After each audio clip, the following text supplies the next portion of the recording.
እንዴት ነው ሰለሞን እንዴት ልጁን አምላክ ዳዊት እንዴት ለሰለሞን ለልጁ አምላክ ይለዋል? ጥሩ ጥያቄ መሰለህ። ዕብራውያን የሚባል መጽሐፍ እንዳለ ታውቃለህ? መጽሐፍ ቅዱስ ውስጥ ማን የጻፈው ግን? ዕብራዊ ጳውሎስ ነው የጻፈው። እንደዛ የሚል መጽሐፍ ላይ አለ? እስቲ ስጠኝ ጳውሎስ እንደጻፈው። የዕብራውያን መልእክት የጳውሎስ መልእክቶች ናቸው። ይችላልው ከሆነ ቆይ እኔና አንድ ነን ማለቱ ስለምንድን ነው ብለህ እኮ በጣም ቀላል ምን ስለሆነ ነው ይሄንን ፕሪቪሌጅ የሰጠው? ማን ነው?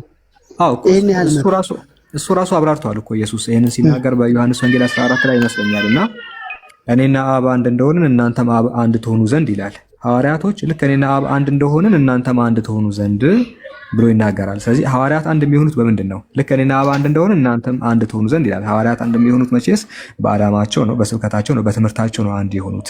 የኢየሱስ ክርስቶስ ትምህርት ደግሞ ከአብ ጋር አንድ ነው።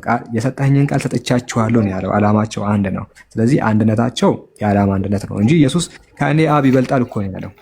ነገር ግን አንድ ነን ያለበት ምክንያት ምንድን ነው? ቃልን ሰጥቶት ቃልን ኢየሱስ ስላስተማረ። ሐዋርያቱ አንድ እንደሆኑት ኢየሱስና አብም አንድ ስለሆኑ ለዛ ነው እንጂ እንትን የለውም ነው የምትለኝ? አምላካዊ ባህሪ የለውም ነው የምትለኝ አንተ? አምላካዊ ባህሪ የለውም። እስቲ አምላካዊ ባህሪ ካለው አንተ ንገረኝ እንጂ የለውም። ምን ይላል መሰለህ? ዕብራውያን የሚባል መጽሐፍ እንዳለ ታውቃለህ? መጽሐፍ ቅዱስ ውስጥ ማን የጻፈው ግን? ዕብራዊ ጳውሎስ ነው የጻፈው። እንደዛ የሚል መጽሐፍ ላይ አለ? እስቲ ስጠኝ ጳውሎስ እንደጻፈው። የዕብራውያን መልእክት የጳውሎስ መልእክቶች ናቸው። እስቲ አንድ ኢንተርኔት ላይ ማይቻል ኢንተርኔት ሳይሆን እስቲ መጽሐፍ ቅዱስ ነው የምናወራው እና ከመጽሐፍ ቅዱስ ላይ የዕብራውያንን ማን እንደጻፈው ውስጥ ልክ ምን መሰለህ? እዚህ ጋር አሁን ስገባ ዕብራውያን መጀመሪያ ላይ ምን ያህል መሰለህ? ከጥንት ጀምሮ እግዚአብሔር ምክንያቱም ይሄ የጳውሎስ መጽሐፎች ከኦሪት ምንድነው ከሮሜ ጀምሮ እስከ ዕብራውያን ድረስ ያለው መጽሐፎች 11 ናቸው። ምናምን መጽሐፎችን ጳውሎስ እንደጻፋቸው ነው የሚነገረው። ይሄ ጳውሎስ ነው የጻፈው። ጳውሎስ አልጻፈውም። አንዳንድ ነገሮች ለምሳሌ ያክል አንዳንድ ነገሮች ከቁርአን የማታገኛቸው ነገሮች አሉ። ለምሳሌ ሳይሆን ጳውሎስ እኮ መጽሐፍ ጽፈዋል። ወደ ሮሜ ሰዎች መልእክት ልኳል፣ ወደ ተሰሎንቄ ሰዎች ልኳል፣ ወደ ዕብራውያን ሰዎች እሱ እንደላከው የሚያሳይ ማስረጃ አምጣ እስኪ። ምን ዕብራውያንን መጽሐፍ አለመጻፉ ምን ያደርግልናል? አሁን ዕብራውያን ጳውሎስ ጻፈ ብያለሁ። እሱ ባይጽፍም ሐሳቡን ማስረጃ እንደውም ምን መሰለህ? አትቀበለውም? ዕብራውያንን አልቀበለውም አይደለም፣ ማን እንደጻፈው አይታወቅም ነው። አይታወቅኛ ምን አገባን? ፓክድ ሆኖ መጽሐፍ ውስጥ አለ እኮ ሁሉ።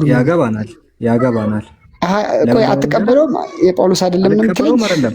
አልቀበለውም ሳይሆን ማንነቱ ባልታወቀ መጽሐፍ መጻፉ አደገኛ ነው እያልኩ ያለሁት። እንዴት? አይ መሰለህ ጳውሎስ እኮ ለዕብራውያን ሰዎች፣ ለሮሜ ሰዎች፣ ለቆሮንቶስ ሰዎች እያለ የጻፋቸውን ታሪክ ተመራማሪዎች ናቸው።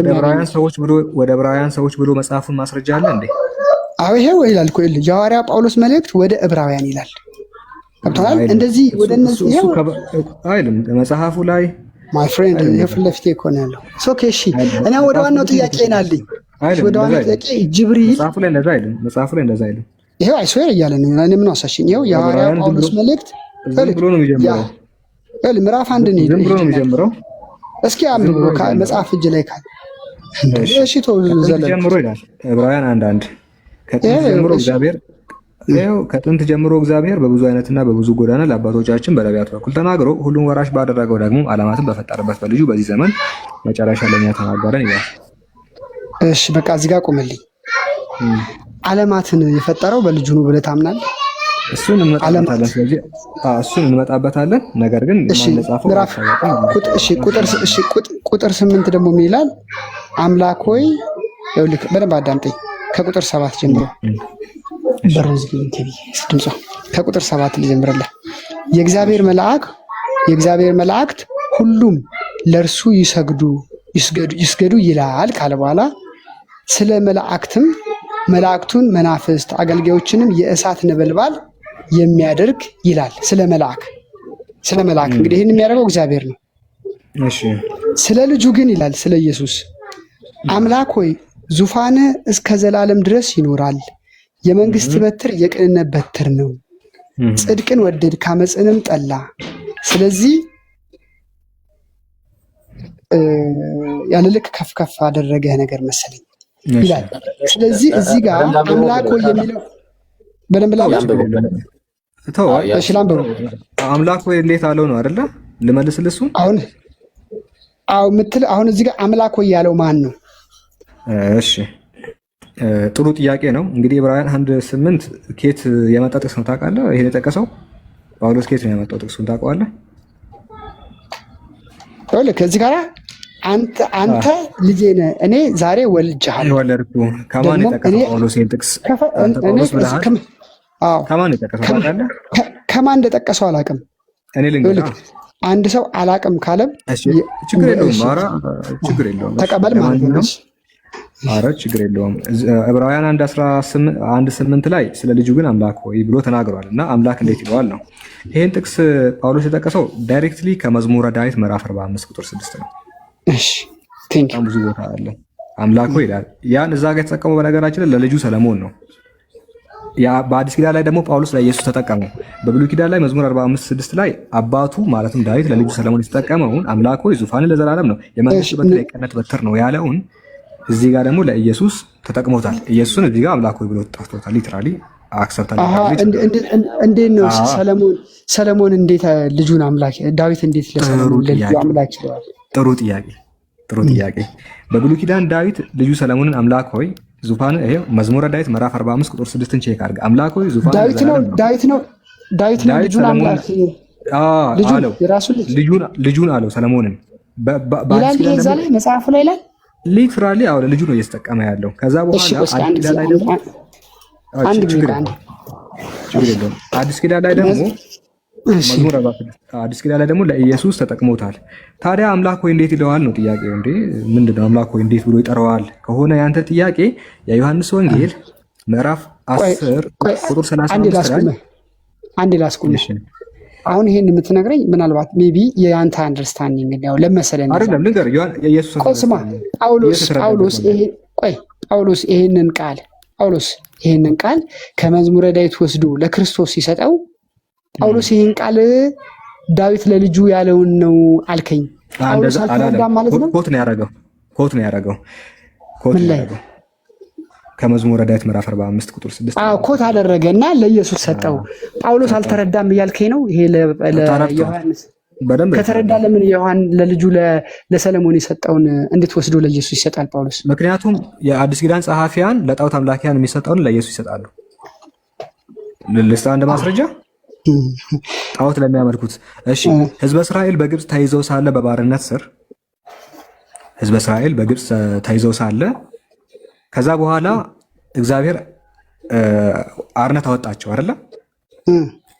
ከዛ ተፈቱ፣ ከዛ አመለጡ፣ ከዛ እንትን አመለኩ፣ ጥጃ አመለኩ ከወርቅ ሰርተው ታውቃለህ?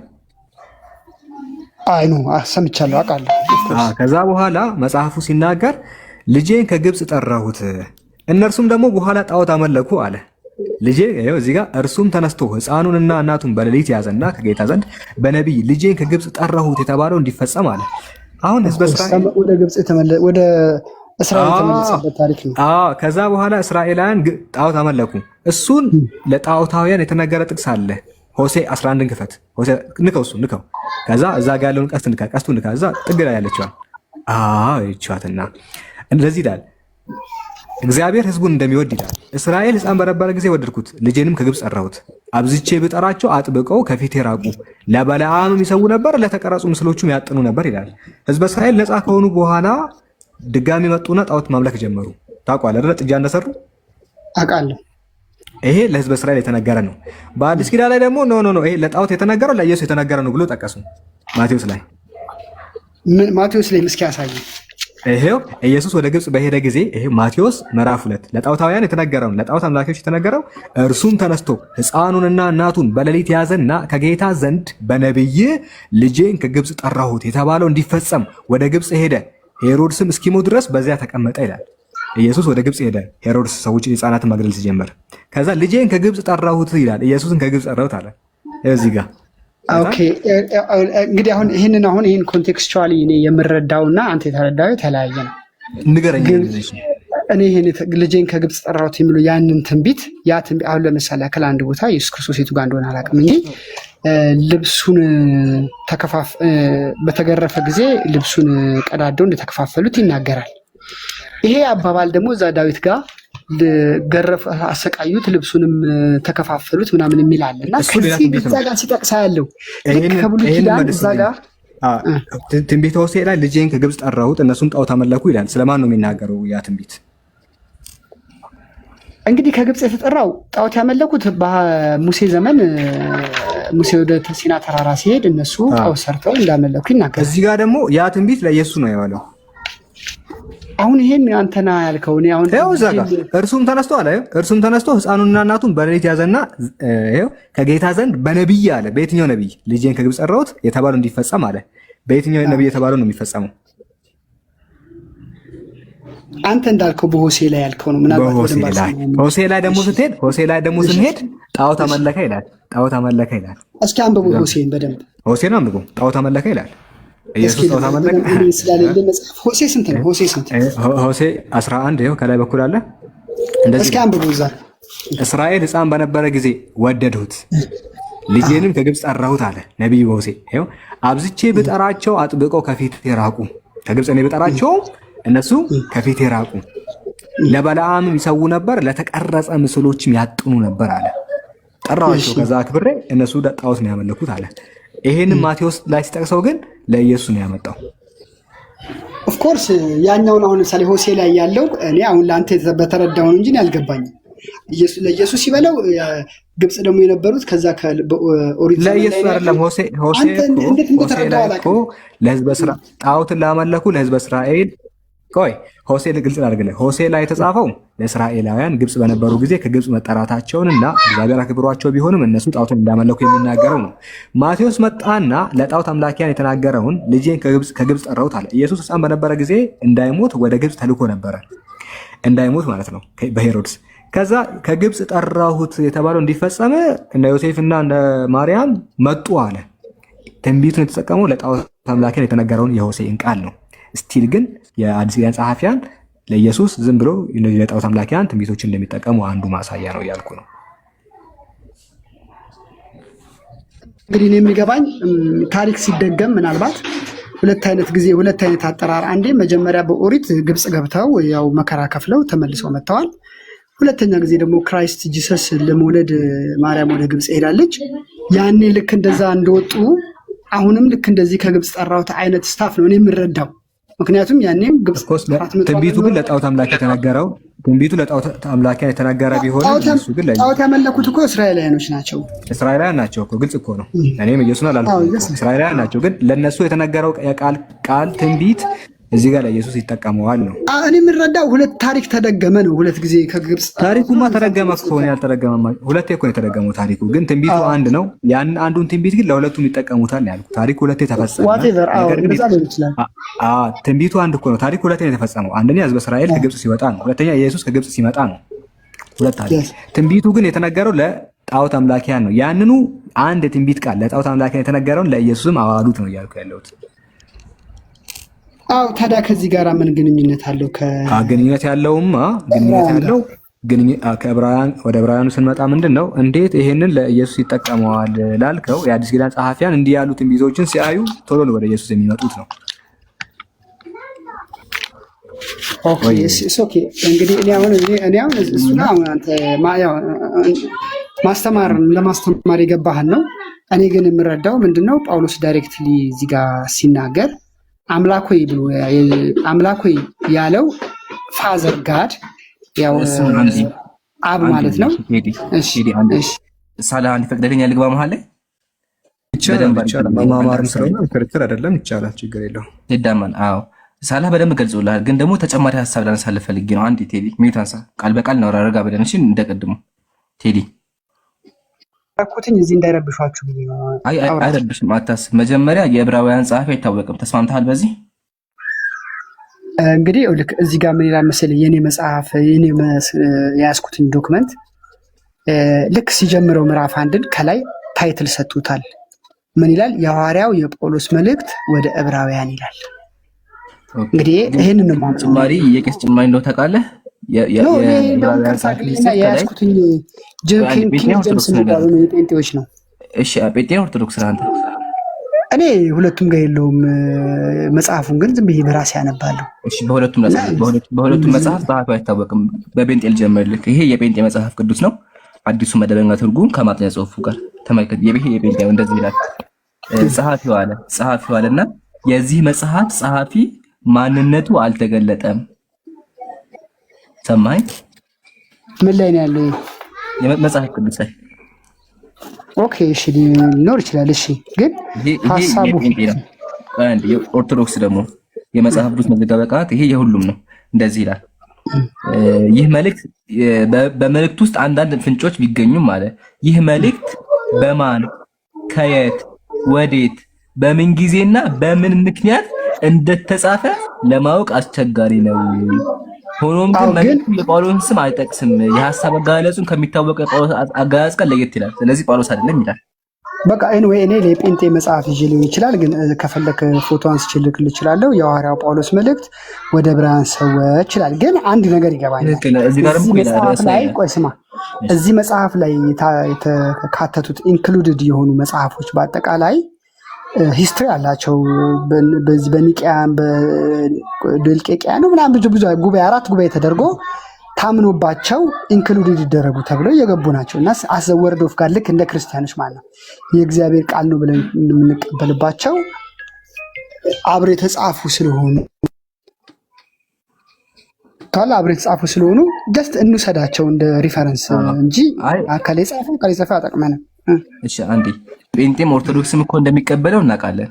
ግን ደግሞ ልናሳይ የፈለግነው ነገር ይሄ መልእክት የጳውሎስ መልእክት አይደለም፣ ጸሐፊውም አይታወቅም ነው። ስለዚህ ከጴንጤም ከኦርቶዶክስም እንዳሳየሁ ጸሐፊው ጳውሎስ አይደለም፣ ጸሐፊው አይታወቅም። አሁን ይሄን ከጨረስን ደግሞ ወደ አምላክ ወደሚለው ሐሳብ እንመለስ። ኦኬ እሺ፣ ወደ አምላክ ወይ ስንመለስ መጀመሪያ ማወቅ ያለብህ ጥቅስ የዕብራውያን ጸሐፊ ምን እያደረገ ነው ታውቃለህ? ምን እያደረገ ነው የዕብራውያን ጸሐፊ?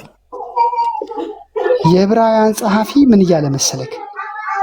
ሐሳቡ የመጽሐፉ ሙሉ ሐሳብ የመጽሐፉ ዕብራውያን ላይ አጠቃላይ መጽሐፉ ሐሳብ ዕብራውያን ላይ በጣም ብዙ ነገር ነው። እኔ ጠቅልያ ሐሳቡን አላውቀውም፣ ግን የተጻፉ ብዙ ነገሮች አሉ። በቃ ልንገርህ፣ አንተ ገባኝ ጠቅልሉን ንገረኝ። እሺ የዕብራውያን ጸሐፊ እያደረገ ያለው ኢየሱስና መልአክን እያወዳደረ ነው። እሺ ኢየሱስና መልአክን እያወዳደራቸው ነው ያለው። ኦኬ ከመልአክ ይልቅ እጅግ በሚበልጥ ስም ሰጥተው እያለ ከዛ ከመላእክት እንደዚህ ያለ ከመላእክት ጋር እያወዳደረ ነው ያለው። እሺ ከብሉይ ኪዳን ምን መሰለህ አሁን እዚህ ጋር መጽሐፉ ላይ የሚለው ትንሽ ከፍዬ ሳነብ አሁን ምዕራፍ ቁጥር 5 ላይ አንተ ልጄ ነህ እኔ ዛሬ ወልጄሃለሁ ደግሞም ይላል እኔ አባት ሆናለሁ እርሱም ልጅ ይሆነኛል ያለው ከቶ ለማን ነው? ደግሞ በኩሩን ወደ ዓለም ሲያስገባ የእግዚአብሔር መላእክት ማለት እዚህ ጋር የሚናገረው መላእክቶቹ ከሱ እንደሚያንሱ ነው። ልክ ነው። እያወዳደረ ነው ያለው። ግን እዚህ ጋር እንዲገባ ማለት ነው አንዴ ረግበና እንዲገባ እዚህ ጋር ሚላ መሰለህ ከቁጥር 4 ጀምርልህ ከመላእክት ይልቅ አለ እጅግ የሚበልጥ ስምን በወረሰ በመጠን እንዲሁ ከእነርሱ አብዝቶ ይበልጣል። ከምን ይበልጣል? ከመላእክት ይበልጣል አይደለ? ከመላእክት ይበልጣል አይደለ? እንቀጥል። እሺ ከመላእክትስ አንተ ልጄ ነህ እኔ ዛሬ ወልጄሃለሁ ደግሞም እኔ አባት ሆነዋለሁ እርሱም ልጅ ይሆነኛል ያለው ከቶ ለማን ነው? ለማን ነው እንደዛ ያለው? ለማንም አልተባለም። ለማን ግን የተባለ ካለ ለኢየሱስ አይደል? አይ ለመላእክት አልተባለም ነው የሚለው። ከመላእክት እንደዚህ ተብሎ የተባለለት ማን ነው ነው? ግን ደግሞ ሰው አለ ኢየሱስ አይደለ? አዎ ኢየሱስ ግን ተብሎ አምላክ ሆይ ነው። ከዛም አልፎ አምላክ ሆይ ብሎ ይጠራል። አሁን ወደሱ ልመጣ ነው እንቀጥል። ከዛ በኋላ ያለው ከተወ ደግሞም በኩር ወደ ዓለም ሲያስገባ አለ ኢየሱስን ወደ ምድር ሲያመጣው አለ የእግዚአብሔር መልአክ ሁሉ ለእርሱ ይስገዱ ይላል። ለማን ነው የሚሰገደው? ለኢየሱስ። በቃ እሺ እንቀጥል። እዚህ ጋር ምንም ክርክር እንቀጥል። ስለ መላእክትም መላእክቱን መናፍስት አገልጋዮች እሳት ነበልባል የሚያደርግ ይላል አለ። ስለ መላእክት ምን አለ? ስለ መላእክቶችን የእሳት ነበልባል የሚያደርግ ይላል። ስለ መላእክቶቹ ሲያወራ መላእክቶቹን የእሳት ነበልባል ያደርጋቸዋል እንደማለት ነው። የት ነው እንደዛ የሚለው? ይሄ እንግዲህ ጳውሎስ ኮት ያደረገበት ሌላ ቦታ አለ። የት ነው ያለው? አታውቀውም? እንዳልኩት እንግዲህ አላውቀውም። አልዋሽም። ባይብል ላይ መጽሐፍ ቅዱስ ላይ ያነበብኩት ይመስለኛል። ስፔሲፊካሊ ሎኬሽን አላውቅም፣ አሳየኝ። አታስብ፣ በቃ ዋናው አላውቅም ካልክ እኛ ጋር እሱ ነው። በቃ አላውቅም ካልክ እኛ እናሳይሃለን። ወርድ ስተዲ ባይብል ተመልከት፣ እንደዚህ ይላል። ፎርድ ኮቴሽን አለ፣ አራተኛው ጥቅስ አለ ሳም 103 ነው አለ። ሳም ማለት እንግዲህ መዝሙረ ዳዊት ማለት ነው። መዝሙረ ዳዊት 103 ምዕራፍ 4 ቁጥር 4። እሺ ልጆቹ ድምፅ ቀንስባቸው። እሺ ስላይክሊ ፍሮም ከግሪኩ የተጠቀሰው ነው ያስቀምጠዋል። ስለዚህ የተጠቀሰው ይሄን ከየትን ከመዝሙር 103 ነው። እሺ ያው አለ በአማርኛ ደግሞ መዝሙር 104 አድርጉ። በአማርኛ መዝሙር 104 እንደዚህ ያው መላእክቱን መናፈስት የሚያደርግ አገልጋዮች የእሳት ነበልባል ይላል መጽሐፍ ቅዱስ ላይ አገኘሁት። መዝሙር ምዕራፍ 104 ቁጥር ስንት? ቁጥር 4 ላይ ከፍቼ እልሃለሁ እዚህ ጋር። ኦኬ ከፍተልኛል። እሺ ያው ስፔሲፊክ ሎኬሽኑን አላውቅም እንጂ እሺ አታስብ። ስለዚህ እየጠቀሰ ያለው ከምንድን ነው? ከብሉይ ኪዳን ከመዝሙር መጽሐፍ ነው እየጠቀሰ ያለው አይደለ? እንቀጥል። አሁን እንቀጥል። ተስማማን። ቀጥሎ ሰም ይላል ስለ ልጁ ግን አለ፣ ስለ ኢየሱስ ግን አለ አምላክ ሆይ ዙፋንህ እስከ ዘላለም ድረስ ይኖራል። የመንግስትህ በትር የቀናት በትር ነው። ጽድቅን ወደድክ፣ አመፃን ጠላ። ስለዚህ አምላክህ እግዚአብሔር አምላክህ ከጓደኞች ይልቅ በደስታ ዘይት ቀባህ ይላል። አላሁ አክበር። ይሄ ስለማን ነው? አሁን እዚህ ጋር እየጠየቅኩ አስኪደ እንግዲህ አምላክ እግዚአብሔር ነው ማለት ነው፣ ወይም አባት አብ ነው አምላክ ሆይ የሚለው አይደለም። እዚህ ጋር ደግሞ ምን ይላል? ከታች ትቅ ብሎ ደግሞ ስለ ልጁ አምላክ ቀባ ይላል። ዳዊት ነው እንደዛ እያለ ያለው። ስለ ልጁ ዳዊት ነው እያወራ ያለው። ኢየሱስ የዳዊት ልጅ ነው። አሁን እሱን ተውና እንደ መጀመሪያ ይሄን ከየት ነው የጠቀሰው ታውቃለህ? የዕብራውያን ጸሐፊ ከየት ነው የጠቀሰው? ከዳዊት መልእክት አልከኝ እኮ 104 ይሄኛው ከላይ ያለው ነው። ይሄማ የመላእክቶች እኮ ነው፣ የመላእክቶቹ ነው 104። ስለ ኢየሱስ ደግሞ የሚያወራው 45 ላይ ነው ያለው። እሺ ይሄንንም ከመዝሙረ ዳዊት የጠቀሰው እሺ፣ ምዕራፍ 45 ነው። እሺ ኮሜንተሪ ባሳየህ ራሱ ያስቀምጣል። ኦኬ እቀበላለሁ። እሺ አሁን እናንበው። መዝሙር 145 ይነበብ። ያው ከፍቼዋለሁ። እንደዚህ ይላል ለመዘምራን አለቃ ለማን? ለመዘምራን አለቃ ስሙን አዝልኝ። በመለከቶች የቆሬ ልጆች ትምህርት የፍቅር መዝሙር ልቤ መልካም ነገር አፈለቀ። እኔ ስራዬን ለንጉስ እናገራለሁ። ለማን እናገራለሁ? ለንጉስ። እሺ አንደበቴ እንደ ፈጣሪ እንደ ፈጣን ጸሐፊ ብዕር ነው ይላል አንደበቴ። ከዛ ውበትህ አለ ውበትህ ከሰው ልጆች ይልቅ ያምራል አለ። ስለማን የሚያወራው? ስለዛ ንጉስ አይደል? ኦፍ ኮርስ ምንድነው? ኦኬ እሺ እኔ የምረዳውና አንተ ልልይ ኦኬ እሺ ስለዛ ንጉስ ከዛ ውበትህ አለ ንጉስ ነው። ንጉስ እኮ አለ እዚህ ጋር ንጉስ ይላል። እሺ ውበትህ ከሰው ይልቅ ያምራል፣ ሞገስህ በከንፈሮች ፈሰሰ ይላል። ስለዚህ እግዚአብሔር ለዘላለም ባረከ አይደለ? ለዘላለም ባረከ። ኃያል ሆይ በቁንጅና በውበትህ ሰይፍህን በወገብህ ላይ ታጠቃለህ። ሰይፍህን ያዛለህ። አሁንም ስለማን የሚያወራው? ስለ ንጉሱ አይደለ? እሺ ስለ ቅናትና ስለ የዋህነትህ ስለ ጽድቅህም አቅና ተከናወንም ንገስም። ቀኝህም በክብር ይመራሃል። ኃያል ሆይ ፍላጻዎች እየተሳሉ ናቸው። እነርሱ በንጉስ ጠላቶች ልብ ውስጥ ይገባሉ፣ አህዛብን በታች ይወድቃሉ። አምላክ ሆይ አለ እዚህ ጋር ደግሞ አምላክ ሆይ ዙፋንህ ለዘላለም ነው። አያህ ስለዛ ንጉስ እያወራ ነው ያለው እዚህ ጋር። መጀመሪያ ሰዎችን ግደል ሰይፍህን ያዝ ካለው በኋላ ቀጥሎ ምን አለው? አምላክ ሆይ ዙፋንህ ለዘላለም ነው። አያህ ስለዚህ ዳዊት እየዘመረ ያለው ስለማን ነው? ስለ ልጁ ነው። እንቀጥል። ስለ ንጉስ ማለት እንግዲህ የዳዊት ልጅ እንደምናውቀው ንጉስ ነው ሰለሞን ማለት ነው። እሺ የመንግስትህን በትር የቀናት በትር ነው። ጽድቅን ወደድክ፣ አመፃን ጠላህ። ስለዚህ ከባልንጀሮች ይልቅ እግዚአብሔር አምላክ የደስታ ዘይት ቀባ። በልብሶች ሁሉ ከርቤና ሽቶ ዝባድም ማለት ሽቶ ተወዳለ። ሽቶ ይቀባ ነበር ንጉሱ። እንግዲህ ኢየሱስ እንግዲህ አልተቀባም ነበር፣ ሴት መታ ይቀባቸው ኢየሱስን። እሺ የንጉሶች ሴት ልጆች ለክብርህ ናቸው፣ ሴቶቹ ያንተ ናቸው፣ ታገባቸዋለህ ይላል። ከዛ በወርቅ ልብስ ተጎናጽፈሃል፣ ተሸፍነሃል፣ ንግስቲቱ በቀኝ ትቆማለች አለ። አሁን እዚህ ጋር ያለው ንጉስ ማን ነው? ተይዳ እዚህ ጋር ትንሽ ልመልስልህ፣ ትንሽ ደቂቃ ስጠኝ። እኔ የሚመስለኝ የኔ አንደርስታንዲንግ እዚህ ጋር ስትመለከት ትክክል ነው። አንተ ልክ ነህ። ጥያቄ ምንድን ነው? እዚህ ጋር ሰይፍ የታጠቀው ሰዎችን የሚገለው ሽቶ የሚቀባው ሚስቶች ያገባው ንጉስ ማን ነው? እዚህ ጋር ያለው ንጉስ ቀጥል። ንጉሱ ማን ነው? እሺ ኦኬ ልክ ነህ። አሁን እቀበላለሁ። አንተ ምንድነው ዳይሬክትሊ ይሄ የዳዊት መጽሐፍ ስታነበው ብዙ ጊዜ እንደዚህ አይነት ኮንቴክስቹዋል ሚኒንግ ነው ያለው። ዳይሬክትሊ ለምድራዊ ነገር ላለ ነገር ያወራና ግን በውስጠ ወይራ ደግሞ ስፒሪቹዋሊ ይሄ የሚለው ለዚህ ነው፣ ይሄ የሚለው ለዚህ ነው እያሉ ይወስዱታል ክርስቲያኖች ማለት ነው። አምላክ ሆይ ብሎ ሲል እዛ ጋር ምድራዊ የሆነውን ንጉሱን አምላክ አይለውም። አንድ ሁለተኛ ነገር ደግሞ እንደዚህ በጣም ሲያገነው ምን ብለው ያስተምራሉ በቸርች ውስጥ ይሄ እኮ የተባለው ለንጉሱ ይሁን እንጂ ለእንደዚህ ለምድራዊ ነገር ይሁን እንጂ ሚኒንግ አለው፣ ስፒሪቹዋል ኮንቴክስቹዋል ሚኒንግ አለው ብለው ይላሉ። ስለዚህ ለዚህ ነው ጳውሎስ አምላክ ሆይ ያለው። አሁን ለምሳሌ በቤተ ክርስቲያን ውስጥ እዛ ጥግ ላይ ሄደው የሚሰብኩና